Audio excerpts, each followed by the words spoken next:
Hey guys, it's Simon. This is Wrestling Unlimited as we are here on the 22nd of July 2022 for the Wrestling Wrap-Up. It's a handful of news brought to you in one easy to watch video.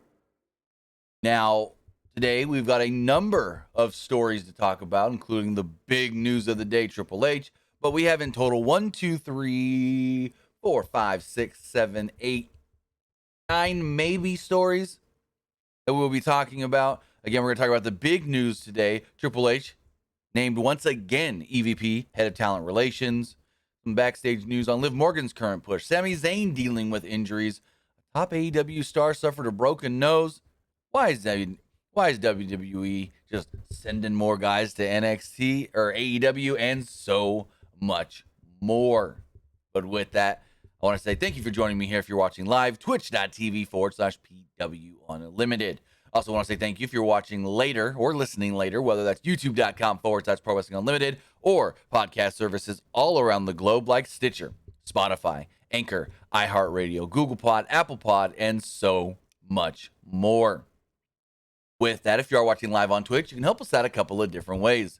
You can either help us out by hitting that donate button down below, or by donating Twitch bits in the live chat.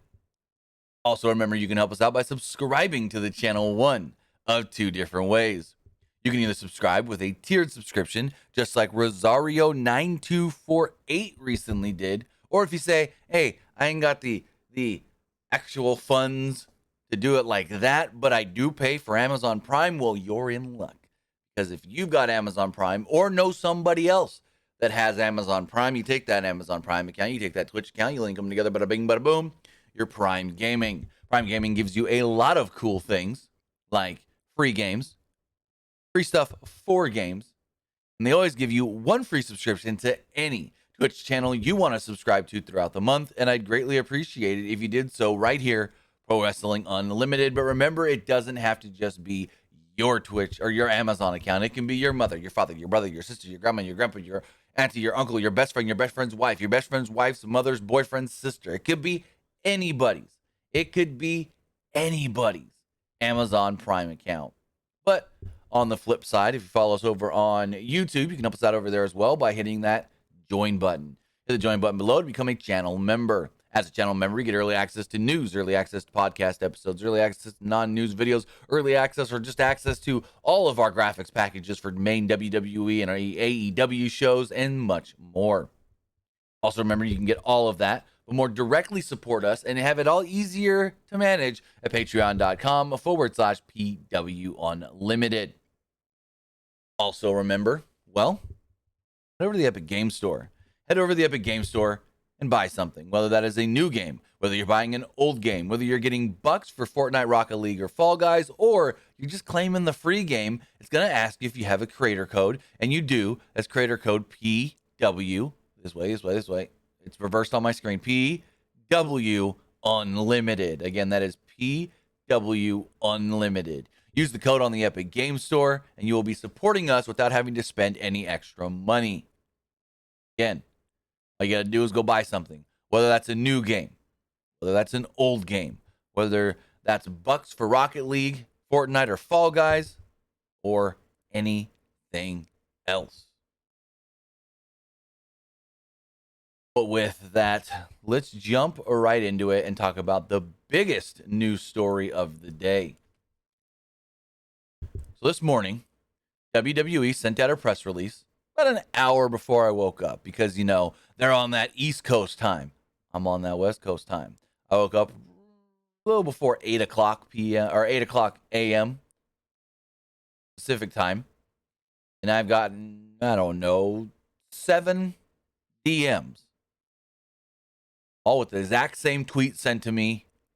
It says, quote, WWE has announced, effective immediately, Paul at Triple H Levesque will resume his executive position as EVP Talent Relations. WWE also had a quote from Triple H stating, I look forward to returning to my prior position as head of talent relations. I'm healthy, fired up, and ready to take charge. Triple H, since 2010, has had a number of different, I guess you could say, executive roles within the company. Triple H started out in 2010 as executive senior advisor. Then he was moved to executive vice president of talent and live events. Then he was moved to executive vice president of talent, live events, and creative. Then in 2020, that all got pulled from him, and he was just executive vice president of global talent strategy and development. Basically, you run developmental. You run the tryouts to find us new people, tell us who to sign, and then we'll have our guys sign them. But this morning, Triple H back in charge of what he used to do, and that's working with talent and making sure talent get the deals that they want. I mean, we've heard the stories. What was it? Back in 2019, Triple H was in Japan with WWE, and he was trying to keep the Good Brothers. He was trying to keep Gallows and Anderson and told them, hey, you're family. We value you as family. We want to take care of your family. Here's what we're going to offer you. Don't leave the company. Stay with us. Sign with us. They said we couldn't turn down that money. They signed with WWE. 6 months later, they were gone. But that's not what Triple H is doing. Because by that time, that Triple H, or by the time, if I'm thinking correctly, that the Good Brothers were released, Triple H was already out of the talent relations role. So yeah, Triple H made them the offer, and Triple H said, "Here's the money." And the rumor is $750,000 each a year, and they took it because Triple H's like, "We want to take care of you and your family." And then Triple H no longer in the role. They started doing the whole "we need to release a bunch of people" thing, the first one, and there we go. So that's not on Triple H. I'm just saying, Triple H working with talent, and the way he was trying, the way thing he used to do in back in the day was make people feel good and want to stay. But we've heard a lot of times, Triple H is somebody that talent likes to talk to. Somebody that talent feels easy to go to when they need something. So him being back in this role is great, is phenomenal. And speaking of talent and whatnot, we have a report from Fightful with some, I guess you could say, reactions to the news this morning.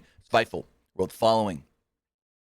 One source indicated that Triple H, Stephanie McMahon, and Nick Khan were set to travel to SmackDown in Boston through their specific plans, though their specific plans aren't known.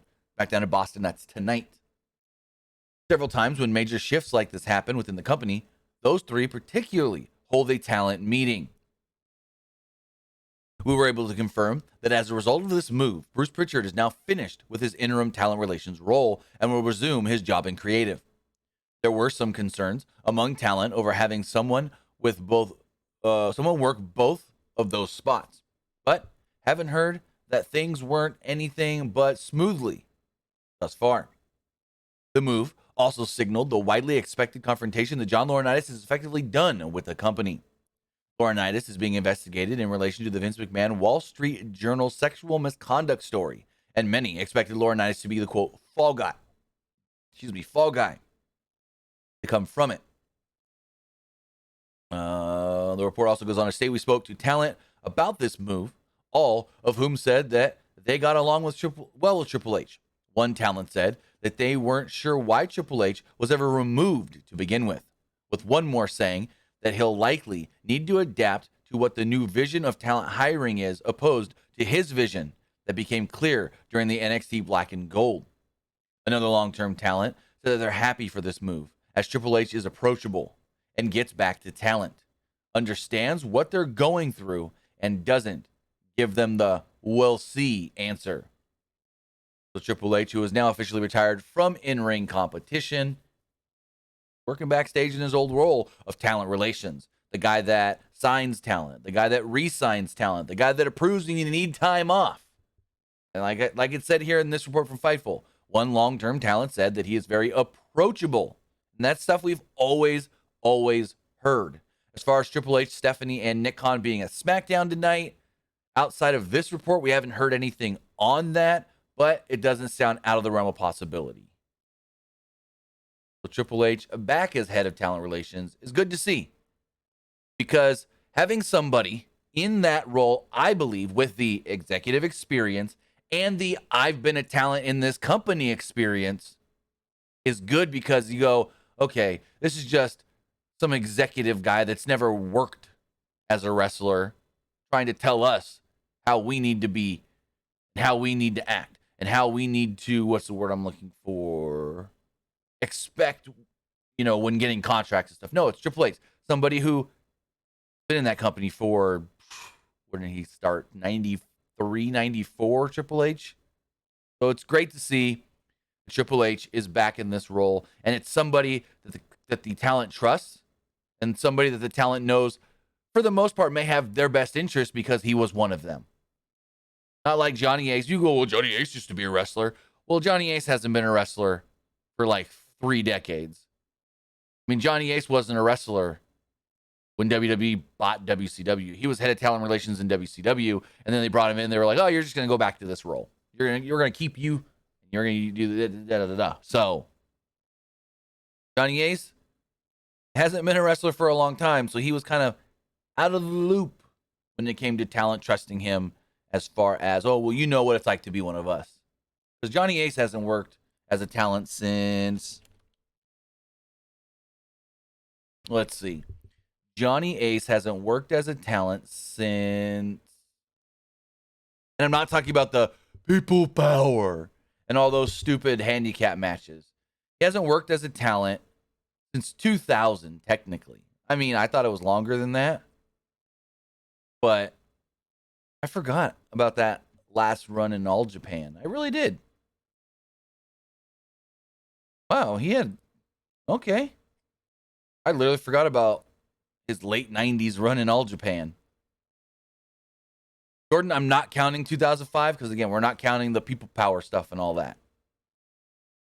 Because that was more of him, not as a WWE just wrestler talent. That was him as a talent, on-screen talent, and still executive.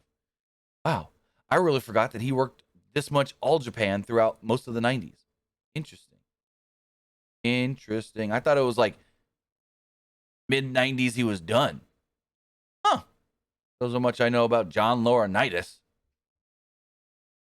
But as we move forward, speaking of talent in WWE, we got to talk about the SmackDown Women's Champion, old Liv Morgan, as Dave Meltzer had an update on her, I guess you could say, current push in the latest Wrestling Observer newsletter, as Meltzer wrote the following.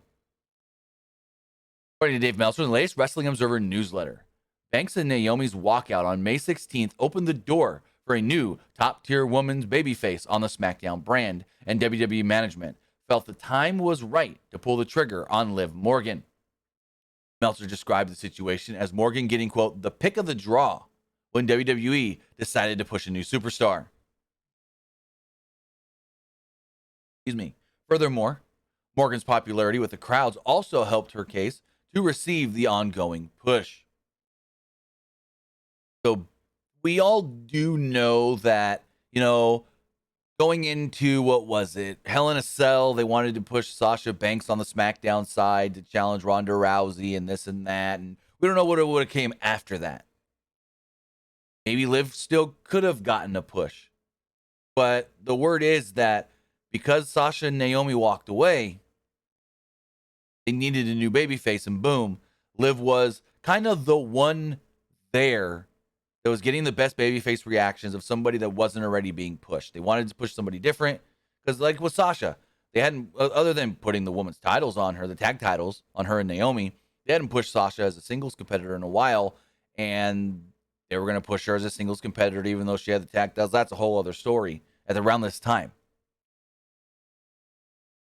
So Liv Morgan not only got the push, but she got the mega push and the belt. So the big question is, would Sasha have gotten the belt? I don't think so because she already had the women's tag team titles, but never say never. Maybe she would have got that title. And maybe she just walked out preemptively without knowing the full plan. That's what I've heard, that Sasha and Naomi got upset and just left without knowing the full scope of what the plans were, other than the two of them being challengers for the main titles at Hell in a Cell.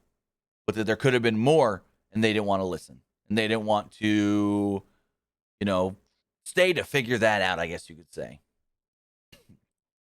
In keeping with WWE and the SmackDown brand, unfortunately, Sami Zayn is dealing with some lingering issues, according to Dave Meltzer. In the latest Wrestling Observer newsletter, he states that Sami Zayn's injury, well, it's legit.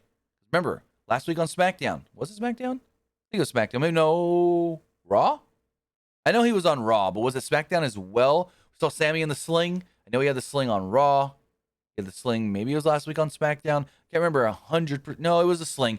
Now I remember because the whole time he's like, I should be the special referee. I should be the special referee. It was SmackDown last week.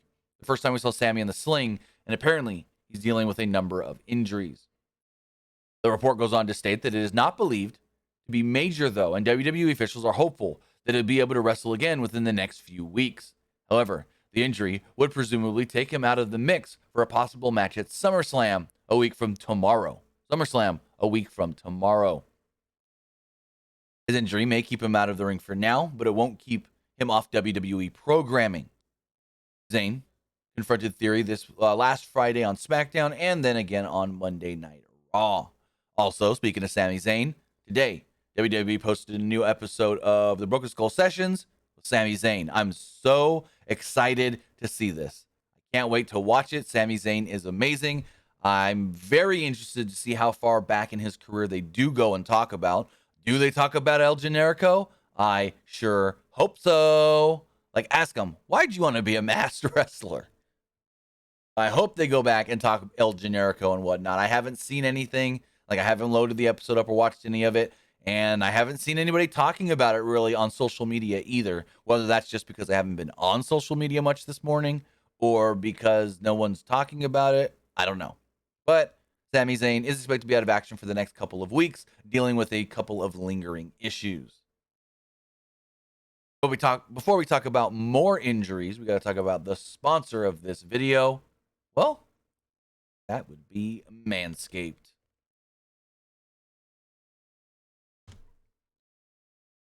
Support for Pro Wrestling Unlimited is brought to you by Manscaped, who is the best in men's below-the-belt grooming. Manscaped offers precision-engineered tools for your family jewels. Manscaped has redesigned the electric trimmer. The Manscaped engineering team spent 18 months perfecting the greatest ball hair trimmer ever created and just released the new and improved Lawnmower 4.0. Their fourth-generation trimmer features a cutting-edge ceramic blade to prevent manscaping accidents. Millions of balls are about to be nick-free thanks to Manscaped's advanced skin-safe technology. Manscaping accidents are finally a thing of the past. When I tell you this offer is premium, I mean it's premium. Heck, no need to rush when you're trimming your junk, when you're trimming your balls, whether it's you're trimming them or your partner trimming them for you, helping you out in those areas you can't reach because, well, the battery lasts 90 minutes on a single charge. You don't need to rush. You got 90 minutes. Never needed 90 minutes to trim my shit. Also, when you say, well, what if I forgot to charge it? How fast can I charge it? From personal experience, I've gotten a full charge on mine probably in less than 20 minutes, if even that. The manscaping accidents, well, they're a thing of the past. One of the coolest features is the LED light that illuminates the grooming area for a more close and precise trim. Because who hates it when you're trimming up your junk and it's kind of dark in the shower and you don't see all the areas? And then you got like sporadic pubes, just like got one over here and one over here and one over here, and you miss a couple of them because you're like, oh, well, it looks like I got it all. And then you realize, oh, crap, I missed about 5 or 6 in this area. I missed a couple over here. I missed one up top. You know what I mean? The light really helps with that. And let's not forget about the stand. Like I said, show your mower off loud and proud with the intelligently designed stand with its rapid charging dock. Like I said before, less than 20 minutes, you can get full charge on this thing. Now, if you're listening to me speak about this right now, well, then you need to head over to manscaped.com and use our code PWUnlimited to get 20% off and free shipping. Your balls will thank you. Again, get 20% off and free shipping with the code PWUnlimited at manscaped.com. That's 20% off with free shipping at manscaped.com when you use the code PWUnlimited.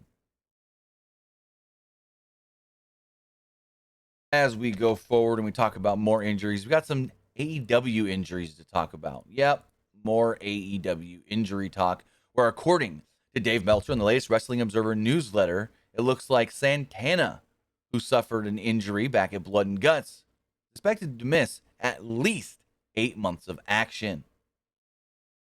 Now, it was previously reported that Santana suffered an ACL-related injury in the Blood and Guts match. However, there was no confirmation on the status of surgery and whatnot, and Santana reportedly attended an event in Puerto Rico last weekend to relinquish a championship from a home promotion. He was seen walking on crutches at the indie event. Santana did send out a tweet, I want to say a couple of days ago, maybe Monday, that just said, I'll speak soon. We haven't heard anything since, but the word is that Santana will need to undergo surgery and is expected to miss the remainder of the year, if not a little bit more. So that is unfortunate for Santana. We do know that there were some things coming up with him in AEW as far as like his contract and what that could have meant and his push going forward and the possible tension between him and Ortiz not fully getting along recently that people have been talking about. So I don't know what's going to come of this, because there was going to be, from what I heard, like a interesting period coming up for Santana and Ortiz, of course. And now they have to wait on that. Speaking of injuries, we got another injury in AEW coming out of the main event of this week's Fighter Fest. Chris Jericho suffered a broken nose. Yes, this week, the main event in the Barbed Wire Everywhere match, Chris Jericho suffered a broken nose and had to go see a doctor, as Jericho sent out a tweet stating, quote, just left the doctor's office. It's official. The Savage at Mad King broke my nose last night. Now, when you ask, well, what spot broke the nose, Jericho, well, put a video up showing the spot. There's a spot where Eddie Kingston basically throws a chair or goes to swing a chair at Jericho. He's got the chair up above his head, and Jericho goes for the code breaker. As Kingston's going down to take the code breaker, he drops the chair, and the leg of the chair hits Jericho right in the nose. That breaks the nose. AEW also sent out a tweet stating, despite winning last night's Barbed Wire Everywhere match on AEW Dynamite Fighter Fest, along with cuts and bruises, Jericho also suffered a broken nose at the hands of Kingston. And we don't know how severe the broken nose is, or if this will keep Jericho out of action for any time. But we do know, typically, a broken nose, 3 weeks or so recovery time. Break your nose, you're back in 3 weeks. I mean, it's not as bad as the John Cena broken nose. John Cena broken nose, all kinds of crooked. But as we look at this picture here of Jericho, pull this up on the screen, doesn't look too bad. That's not the right screen. This one.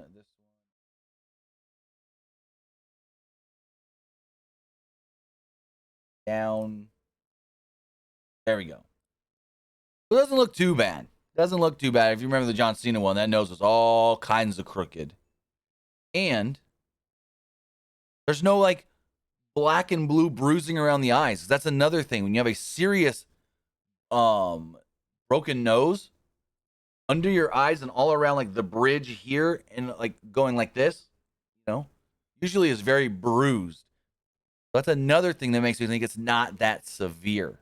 So hopefully Jericho's only out for a couple of weeks, if that, and the Wizard, I guess you can call him, come back soon.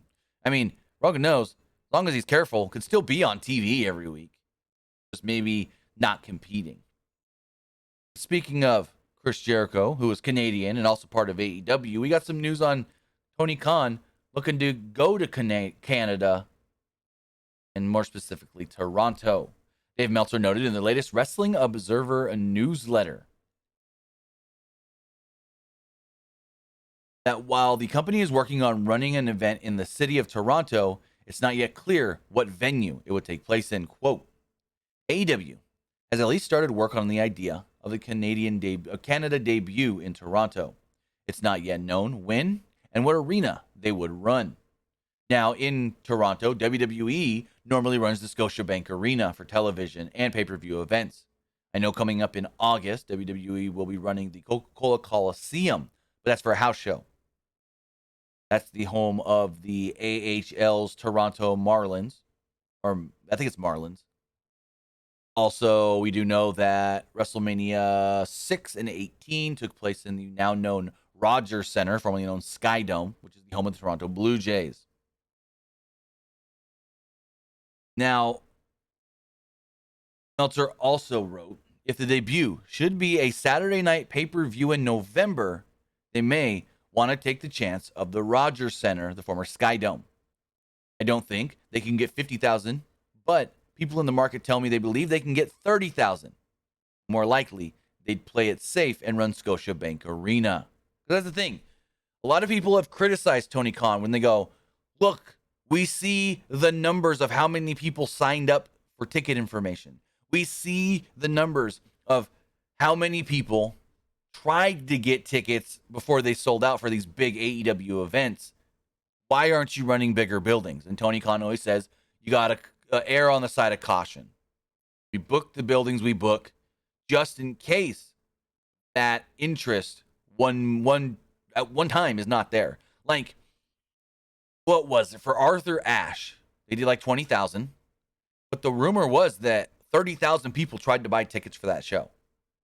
Or 25. It was between 25 and 30,000 people tried to buy tickets for the Arthur Ashe show. So it's like if you, and I get it, Arthur Ashe, 20,000, that's what they can run there. And it's a great building. I'm not saying run somewhere else. But you now know that in that market, maybe you can get upwards of 25 to 30,000. So run a bigger building.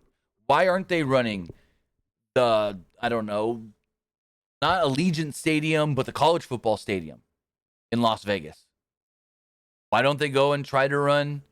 You think, there's the big question. Could they try to do Ford Field in Chicago? They run Chicago so often, I don't know if they can get that much. Like WWE is running Nissan Stadium for SummerSlam. Nissan Stadium capacity is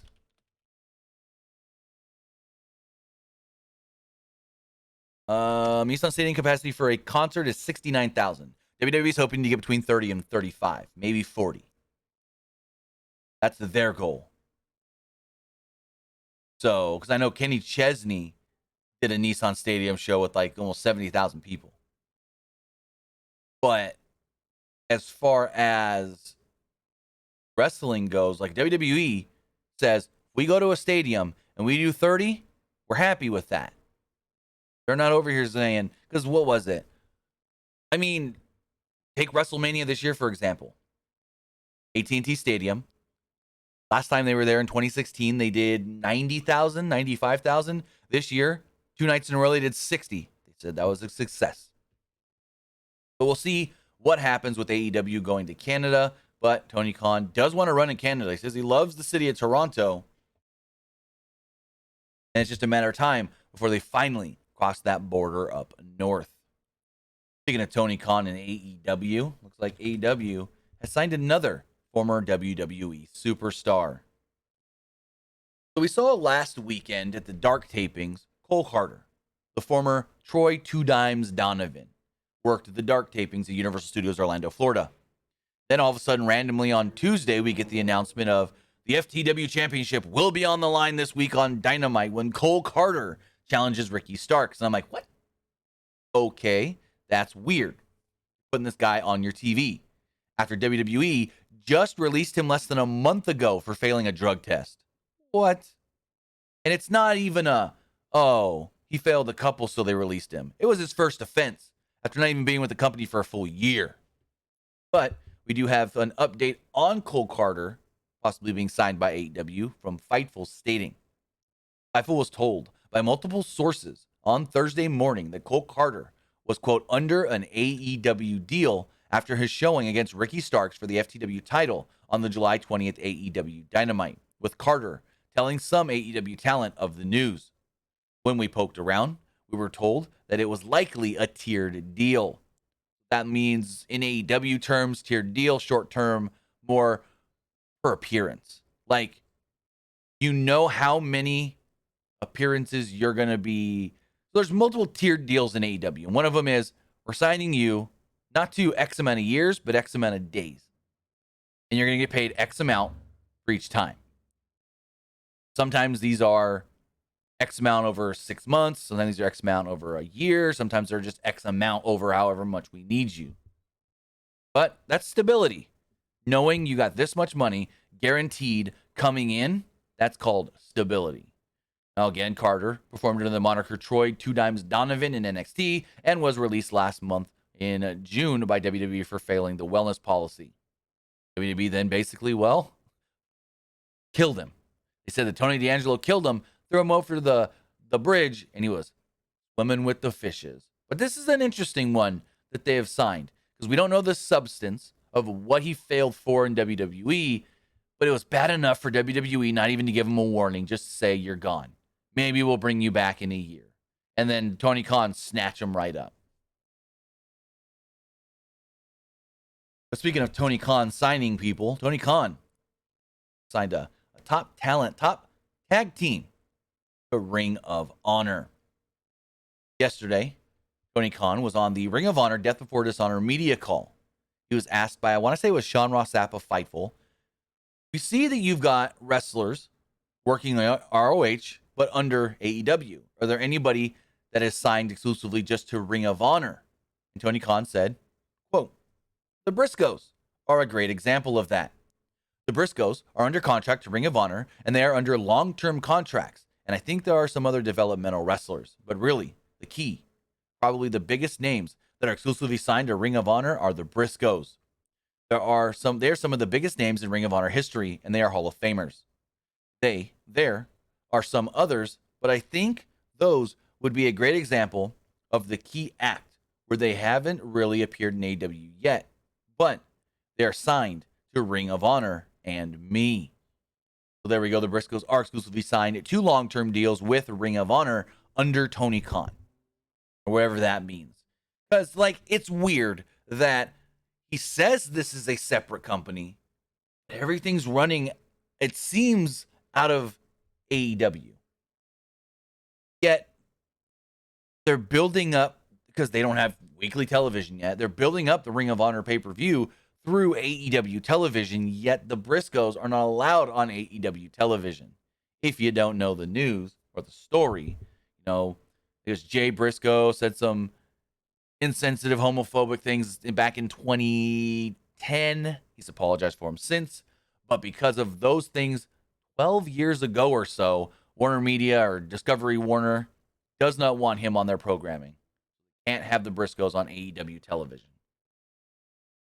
Briscoes will be challenging tomorrow night for the Ring of Honor Tag Team Championships against FTR in a 2-out-of-3 falls match where Dax Harwood said he's going to beat their ass and fight like an 8-year-old little girl. And the last news story we do have here has to do with a tag team that the Briscoes know well, and that's the Good Brothers and their status with Impact Wrestling. According to the Dave Meltzer in the latest Observer newsletter, he states that last week was the final week on Gallows and Anderson, Carl Anderson and Luke Gallows' contracts with Impact Wrestling. The long-term tandem debuted for Impact back in 2020 after being released by WWE and quickly won the World Tag Team Championships, which they've done 3 times in the last 2 years. Gallows and Anderson are currently still in possession of those Tag Team Championships. As spoiler, they didn't drop them at the last TV tapings. So it's more than likely that either they sign new deals and we don't know, or they've agreed to stick around for a little while before dropping the belts. And that's what I think, the latter. From what I heard was that they have agreed to stick around till Bound for Glory in October. I want to say it's October 8th. Bound for Glory, I think it's October 8th. Maybe they hold the titles till then and then drop them there. But also it is known that Carl Anderson and Luke Gallows are committed to New Japan Pro Wrestling till at least the early parts of January in Wrestle Kingdom. Currently, Anderson is the never openweight champion in New Japan, even though they don't really mention it much. He is the champion there. So it seems like they're done-ish with Impact, not looking at the moment to sign a new deal, because if they were looking, they would have already done it. And they're committed to New Japan for at least the remainder of the year. But with that right there, guys, that is going to wrap up the wrap-up. I want to say thank you for joining us here. If you're watching live, twitch.tv/PWU PW Unlimited. Or if you're watching later, whether that's youtube.com/Pro Wrestling Unlimited or podcast services all around the globe like Stitcher, Spotify, Anchor, Google Pod, Apple Pod, iHeartRadio, and so much more. As far as tonight does go, it's Friday, it's SmackDown. We've got 4 things officially announced for the show. First off, we know that Brock Lesnar will be on SmackDown in Boston. Max Dupree and his Maximum Male models will be showing off their swimwear line, and we will learn who, I guess you could say, his sister is in Maxine Dupree. Now, most people think it's going to be the former Ginny, especially since she was removed from the intro of NXT UK as of yesterday. Also, we do know there's going to be a face-to-face with Liv Morgan and Ronda Rousey. And once again, Shinsuke Nakamura will be taking on Ludwig Kaiser. We will be reviewing that show right here, PW Unlimited Twitch channel, live after SmackDown. So with that, guys, have a great rest of your Friday. Have a great weekend. We'll see you next time. Have a good one, guys.